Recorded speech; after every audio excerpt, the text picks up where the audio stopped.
And now it's time for Talking Trade with Ian Coxhead and Sandi Siegel, sponsored by Michael Best Strategies and MMAC's World Trade Association. Welcome to Talking Trade. I'm Sandi Siegel, president of MED. And I'm Ian Coxhead at the University of Wisconsin. And today we have the very great pleasure of hosting as our guest Emily Pickrell. Emily is a global energy scholar at the University of Houston and currently writes about energy politics and technology for Forbes. She has also covered both energy and trade for Bloomberg, the Houston Chronicle, and the San Antonio Express. So welcome, Emily. Thank you. Glad to be here. So, Emily, the legislation that's currently known as the Inflation Reduction Act, currently moving through Congress, contains some of the most far-reaching environmental initiatives ever considered by the US federal government. And notably, these include tax credits that will cut the purchase price of electric vehicles by about $7,500 per vehicle, at least for those vehicles that meet certain supply chain conditions. So yeah, you're an energy and a trade specialist. Tell us a little bit about the implications of this part of the proposed law. What are the key likely benefits and costs to the EV industry and to related players in the energy and automotive sectors? Well, one of the things that's really interesting about the legislation is being so broad. It has a little something for a lot of different players that intersect. And one of the big beneficiaries is going to be the suppliers of the electricity that these EVs need. That's solar and wind and battery production.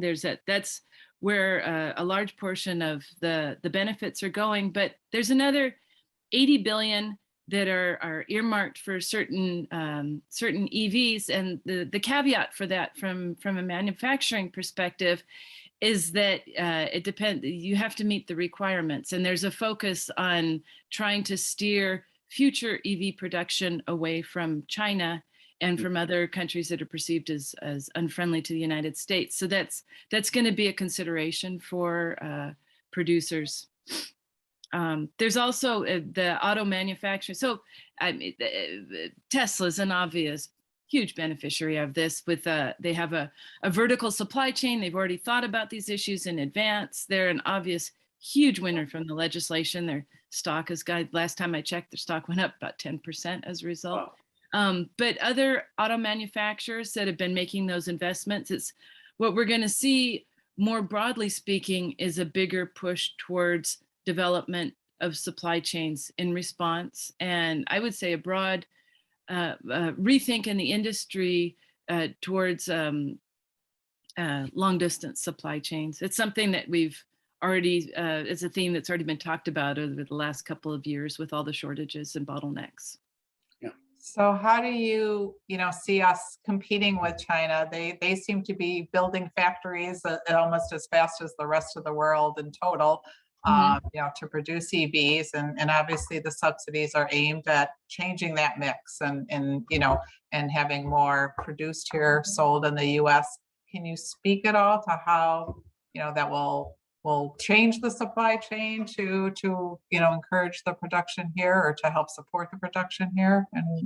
Well, this legislation obviously can't be taken in isolation, and there's other moving parts, including the recent semiconductor legislation. There's multiple efforts to develop supply chains, and specifically supply chains for automobiles, and that movement, I expect, it will continue. One of the big rethinks that's being done is the role that nearshoring can play. And our friend Mexico, just to the south, is actively campaigning to position themselves. They already make about 20% of US vehicles, and in really a much larger portion of that when you look at their supply chain and the components that they provide for cars. And they are actively campaigning to become a bigger presence in the semiconductor industry.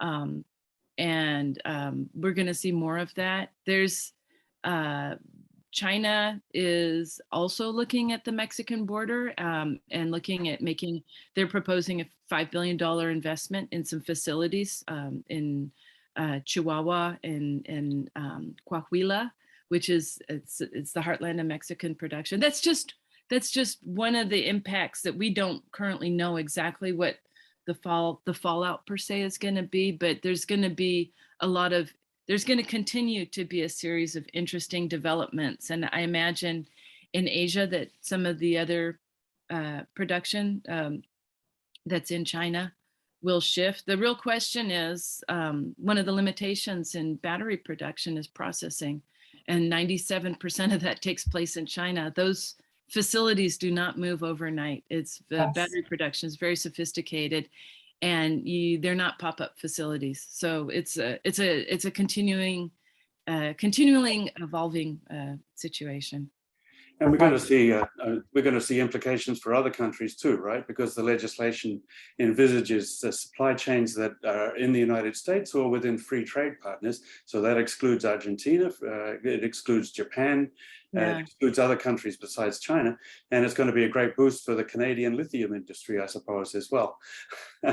But let's think a little bit more broadly. Let's talk energy. These subsidies should have a measurable impact on the percentage of the US car fleet that is EV.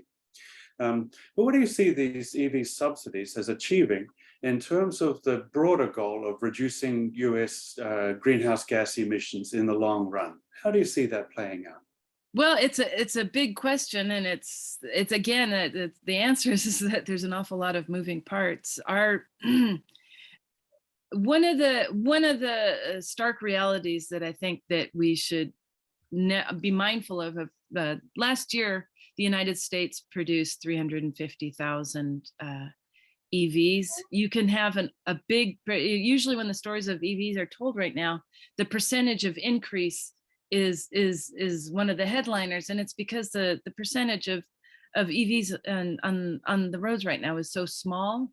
The estimate is that by 2050, 50% of the 3 billion vehicles on the road globally will still be internal combustion engines. Yeah. And what does that mean? It means that our end target is a reduction of carbon emissions into the atmosphere. EVs are one way to go about it. If the electricity is generated by coal, which a percentage of it is right now, you're still having carbon emissions as part of the process of fueling those EVs. So one of at the University of Houston, there's a lot of discussion about how one of the limitations of selecting EVs as the desirable transportation solution of choice is that it effectively shuts down continued research on other solutions, such as hydrogen, such as improvements in internal combustion engines.